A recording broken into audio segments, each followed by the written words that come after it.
സംസ്ഥാന കോൺഗ്രസിന്റെ എല്ലാ കാലത്തെയും ശക്തി സ്രോതസ്സായിരുന്നു യൂത്ത് കോൺഗ്രസ്.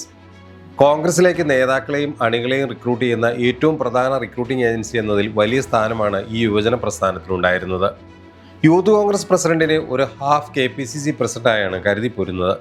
ഈ പദവി വഹിച്ച രണ്ടുപേർ സംസ്ഥാന മുഖ്യമന്ത്രിമാരായി, ചിലർ കേന്ദ്രത്തിലും സംസ്ഥാനത്തിലും മന്ത്രിമാരായി.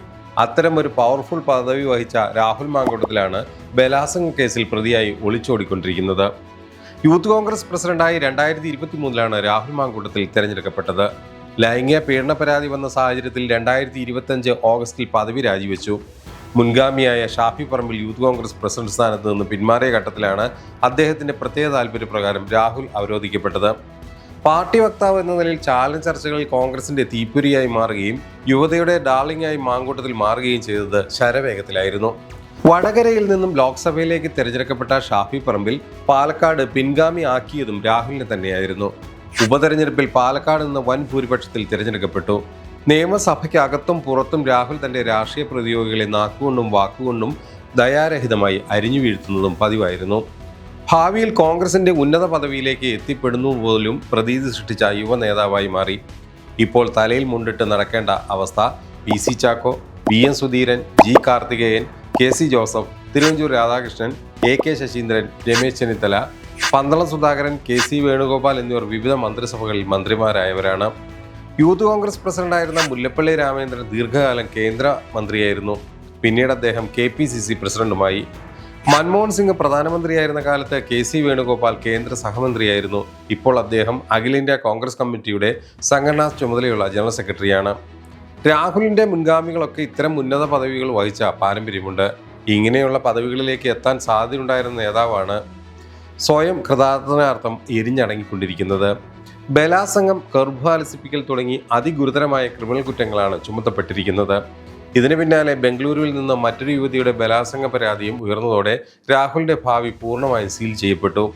യൂത്ത് കോൺഗ്രസ് പ്രസിഡന്റ് സ്ഥാനം വഹിച്ച നേതാക്കളായ AK ആന്റണി മുതൽ ഷാഫി പറമ്പിൽ വരെയുള്ള നേതാക്കൾ കഴിഞ്ഞ 6 പതിറ്റാണ്ടിലധികമായി സംസ്ഥാന രാഷ്ട്രീയത്തിൽ സജീവമാണ്. 1957 AC ജോർജ് യൂത്ത് കോൺഗ്രസ് സംസ്ഥാന സെക്രട്ടറിയായിരുന്നു.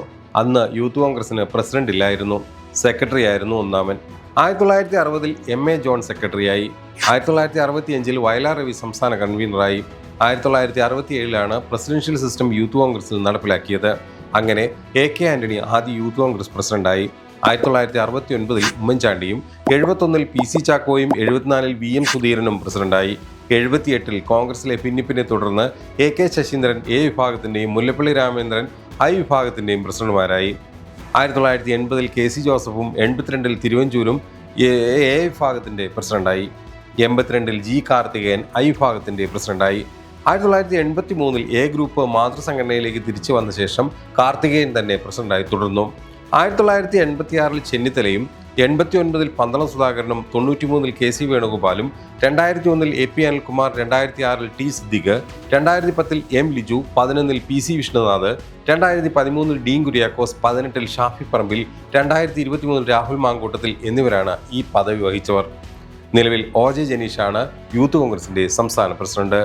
കഴിഞ്ഞ 9 ദിവസത്തിലധികമായി രാഹുൽ മാങ്കൂട്ടത്തിൽ ഒളിവിൽ തന്നെ തുടരുകയാണ്. തെരഞ്ഞെടുപ്പിന് മുൻപേ തന്നെ പിടികൂടാനുള്ള തത്രപ്പാടിലാണ് പിണറായിയുടെ പോലീസ്. എന്നാൽ പിടികൊടുക്കാതെ ഏതു വിധേനയും കോടതിയിൽ കീഴടങ്ങി മാനം രക്ഷിക്കാനുള്ള നീക്കത്തിലാണ് രാഹുൽ മാങ്കൂട്ട അനുകൂല സംഘം. ഏതായാലും നിലവിൽ കോൺഗ്രസിന്റെ 4ഓളം പേരാണ് ഇപ്പോൾ ഒളിവിലുള്ളത്. വരും ദിവസങ്ങളിൽ കൂടുതൽ സംഘർഷഭരിതമായ സാഹചര്യത്തിലാണ് കേരളത്തിലെ സംസ്ഥാന കോൺഗ്രസ് നേതൃത്വം നീങ്ങുന്നത്.